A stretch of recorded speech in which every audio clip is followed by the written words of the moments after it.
Les étudiants de la faculté d'odontologie descendront quant à eux à l'arrêt Stade Marcel Michelin pour gagner leurs nouveaux locaux, où le centre de soins dentaires déménage également, bien sûr. La structure liée au nouvel hôpital Estin entrera en service le 6 janvier prochain, dans des conditions plus proches du libéral. Puisque les étudiants vont travailler à 4 mains, c'est-à-dire un étudiant travaille en tant que chirurgien dentiste, un étudiant travaille en tant qu'assistant ou assistante, et du coup le temps de travail au fauteuil et de prise en charge du patient est entièrement consacré aux soins. Alors que dans le service précédent, les étudiants devaient beaucoup bouger pour aller chercher du matériel, etc. Là, ils seront au fauteuil avec le patient et ils se consacreront exclusivement aux soins. 65 fauteuils seront ouverts à la patientèle contre 50 à l'Hôtel Dieu, tous équipés d'un terminal informatique pour traiter des dossiers 100% numériques, dont la sauvegarde est assurée pendant 20 ans dans le système du CHU. Le CHU Estin qui accueillera les urgences, tandis que la faculté dentaire gérera une permanence des soins en journée. Ils sont environ 200 à avoir choisi Clermont-Ferrand pour leur thèse, toutes disciplines confondues. Les nouveaux doctorants clermontois ont été reçus mercredi 4 décembre dans les salons de l'Hôtel de Ville pour une cérémonie en leur honneur.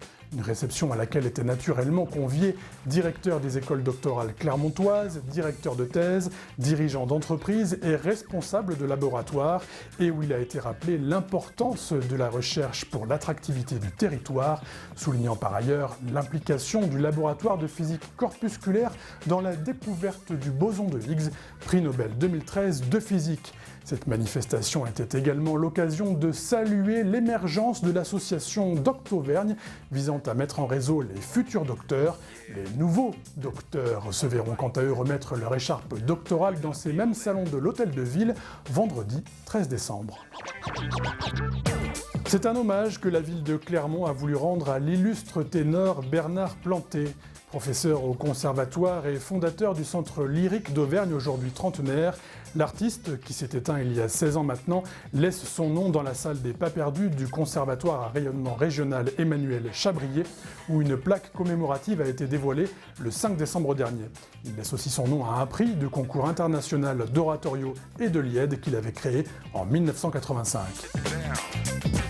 Un tout autre artiste, le peintre Serge-Henri Lupano, a de son côté décidé de rendre hommage à la ville de Clermont-Ferrand, qu'il expose en aquarelle à l'espace municipal Pierre-Laporte, parmi d'autres sujets d'inspiration comme la ville de Saint-Flour dans le Cantal, d'où il est originaire. Quand j'étais tout jeune, par exemple, j'avais le choix entre Paris et Clermont. Et puis Clermont, je me suis dit, c'est pas assez loin. Mais après, peu de temps après, je l'ai regretté. Je me suis dit, zut, peut-être que j'aurais pu rester. Ce qui fait que toutes les petites histoires qu'on se racontait au collège, sur Clermont, ça m'a sauté à la figure quand je suis arrivé. Et j'ai dit, voilà, c'est là qu'on va venir. Et puis un beau jour, j'ai décidé de descendre à Clermont et d'y rester. Au total, une soixantaine d'œuvres sont présentées jusqu'au 14 décembre, date à laquelle l'espace d'exposition fermera ses portes pour être placé sous la gestion du Centre Jaude où il se trouve. D'ici là, l'expo Bonjour Clermont est visible du mardi au samedi de 11h à 18h. L'entrée est libre. D'autres amoureux de l'expression artistique se retrouvent, vous le savez, sur la place Gambetta dans le quartier des Salins tous les premiers dimanches du mois. Mais c'est le dimanche 15 décembre à 11h que l'on célébrera le 11e anniversaire de la Place aux Arts. Une place où l'art est un commerce bien sûr, mais avant tout un sujet d'échange sur la nécessité de multiplier les regards sur notre monde. Et dans le monde de l'Ovalie, l'ASM reçoit le Biarritz Olympique le 20 décembre au Michelin. Côté Montpied, 20 décembre toujours, Clermont affrontera Bastia, un match auquel vous pourrez vous rendre en tramway. D'ailleurs, à quelques pas de la station 1er mai, la coopérative de mai voit revenir l'immense Kezia Jones et son célèbre Blue Funk. C'est le jeudi 19 décembre à 20h30 et c'est à ne pas rater, croyez-moi. Sur ces chaudes recommandations prend fin votre émission. Prochain rendez-vous avec l'actualité clermontoise dans une semaine. Ciao!